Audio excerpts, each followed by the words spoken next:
آپ کے ساتھ آپ کا پورا خاندان تھا، عورتیں، بچے اور بہادر ساتھی۔ حضرت سیدنا امام حسین تقریباً 80 افراد کا قافلہ لے کر کوفہ کی طرف روانہ ہوئے۔ یہ واقعہ 3 ذوالحج کا ہے۔ ادھر اسی روز حضرت مسلم بن عقیل کو شہید کر دیا گیا۔ کوفہ جاتے وقت راستے میں حضرت امام حسین کو حضرت مسلم بن عقیل کی شہادت کی افسوسناک خبر ملی۔ اسی راستے میں آپ رضی اللہ تعالیٰ عنہ کی مختلف لوگوں سے ملاقات بھی ہوئی۔ ان میں بشیر بن غالب، عبید اللہ بن متی اور اہل بیت کی مداح اور مشہور شاعر فرزوق خاص طور پر قابل ذکر ہیں۔ ان سب نے سیدنا امام حسین کو آگے جانے سے منع فرمایا اور کہا کہ کوفہ والوں کے دل آپ کے ساتھ ہیں، مگر ان کی تلواریں یزید کے ساتھ ہیں۔ یہ حالات سننے کے بعد حضرت امام حسین رضی اللہ تعالیٰ عنہ کے ساتھیوں میں مختلف خیالات پیدا ہو گئے۔ ایک بار آپ نے بھی واپسی کا ارادہ ظاہر فرمایا، لیکن حضرت مسلم بن عقیل کے بھائی نے فرمایا ہم ہرگز واپس نہیں جائیں گے۔ یوں طویل گفتگو کے بعد آپ کوفہ کی طرف روانہ ہوئے۔ جب قافلہ کوفہ کے قریب پہنچا تو حر بن یزید سے ملاقات ہوئی۔ حر کے ساتھ 1000 فوجی سوار تھے۔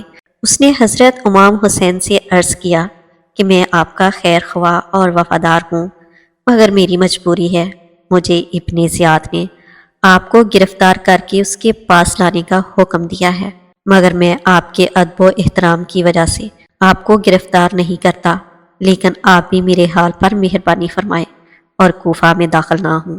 مجبوراً سیدنا امام حسین کو کوفہ میں داخل ہونے کی بجائے قریب ہی میدان کربلا میں پڑاؤ ڈالنا پڑا۔ جب حضرت امام حسین رضی اللہ تعالیٰ عنہ کا قافلہ کربلا کے میدان میں پہنچا تو یزید کی فوج نے قافلے کو روک دیا۔ آپ کربلا کے میدان میں خیمہ زن ہو گئے۔ حضرت امام حسین کی تمام راستے بند کر کے جنگ پر مجبور کر دیا گیا۔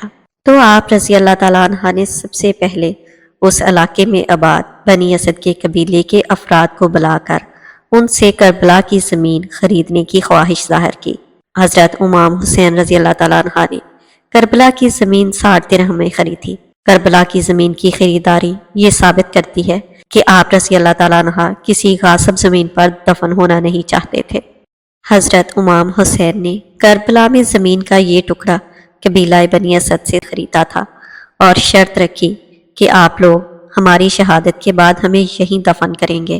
2 محرم کو جب حضرت امام حسین کربلا کے ریگستان میں آئے اور خیمے لگائے تو آپ پر ایک عجیب سی کیفیت طاری تھی، جیسے اللہ تعالیٰ آپ کو آنے والے دنوں کے حالات دکھا رہا ہو۔ شاید یہی وجہ تھی، اور آپ رضی اللہ تعالیٰ عنہ کی عظمت بھی، کہ رات کو اپنے تمام لوگوں کو جمع کیا اور فرمایا کہ یزید کو یا تو میری بیعت چاہیے یا پھر میرا سر۔ جو بھی خاموشی سے یہاں سے جانا چاہے وہ کوچ کر جائے، آپ سب لوگ آزاد ہیں، میں ان لوگوں سے خود نمٹ لوں گا۔ مگر سب ساتھیوں نے ایک زبان ہو کر کہا کہ ہم کسی صورت بھی آپ کا ساتھ نہیں چھوڑیں گے، ہمارا جینا مرنا آپ کے ساتھ ہے۔ ان ساتھیوں میں حر بن یزید اور اس کے چند رفقا بھی تھے جو بنو امیہ کی طرف سے آپ کا راستہ روکنے والوں میں شامل تھے، مگر آپ کی بہادری اور پر اثر باتوں کو سن کر انہوں نے اپنے مناسب کو ٹھکرا دیا اور آخری وقت تک آپ کے ساتھ وفاداری کا حق نبھایا۔ پھر یزیدی لشکر نے آپ کا پانی بند کر دیا۔ آپ رضی اللہ تعالیٰ عنہ کا چھوٹا بیٹا علی اصغر پیاس سے نڈال تھا۔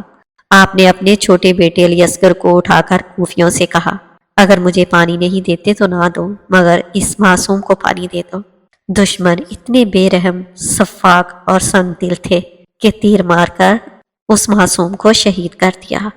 ایک ایک کر کے اہل بیت کے جوان میدان میں جا رہے تھے۔ حضرت امام حسین رضی اللہ تعالیٰ عنہ کے ساتھی، بھائی، بیٹے اور بھتیجے سب حق کے لیے لڑتے ہوئے شہید ہو گئے۔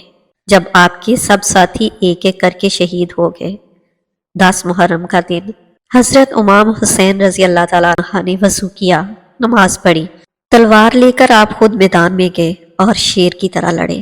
انہوں نے بہادری سے لڑائی کی، مگر دشمن بہت زیادہ تھے۔ آپ جس جانب جاتے جنگجو منتشر ہو جاتے۔ آپ کو کئی زخم لگ چکے تھے اور آپ پیاس سے بھی نڈال تھے۔ موت آنکھوں کے سامنے تھی، مگر آپ بلا خوف و خطر دشمن سے لڑتے رہے اور آخرکار حضرت امام حسین کو بھی شہید کر دیا گیا۔ کربلا کا ذرہ ذرہ اس شہید وفا کو دیکھ کر پکار رہا تھا، دل میں سما گئی ہے قیامت کی شوخیاں، 2-4 دن رہا تھا کسی کی نگاہ میں۔ شہادت کے بعد بھی آپ کا سر سجدے میں تھا۔ حضرت امام حسین رضی اللہ تعالیٰ عنہ نے اپنا سب کچھ قربان کر دیا، مگر ظلم کے سامنے کبھی سر نہ جھکایا۔ میدان کربلا سے بچ کر آنے والوں میں صرف ایک نوجوان حضرت سیدنا امام زین العابدین تھے، جو طبیعت مبارک کی ناسازی کی وجہ سے جنگ میں شریک نہ ہو سکے تھے، اور باقی سب اہل بیت کی خواتین تھیں، جن میں حضرت سیدہ زینب رضی اللہ تعالیٰ عنہ کا نامی نامی اسم گرامی سر فہرست ہے۔ آپ سیدنا امام حسین کی سگی بہن تھی۔ حضرت امام حسین رضی اللہ تعالیٰ عنہ کی شہادت کے بعد آپ کی بہن حضرت زینب نے قافلے کی قیادت کی۔ آپ بے حد بہادر اور ناڈر خاتون تھیں۔ جب آپ یزید کے دربار میں گئیں تو انہوں نے بہت بہادری سے ظلم کے سامنے حق کی آواز بلند کی۔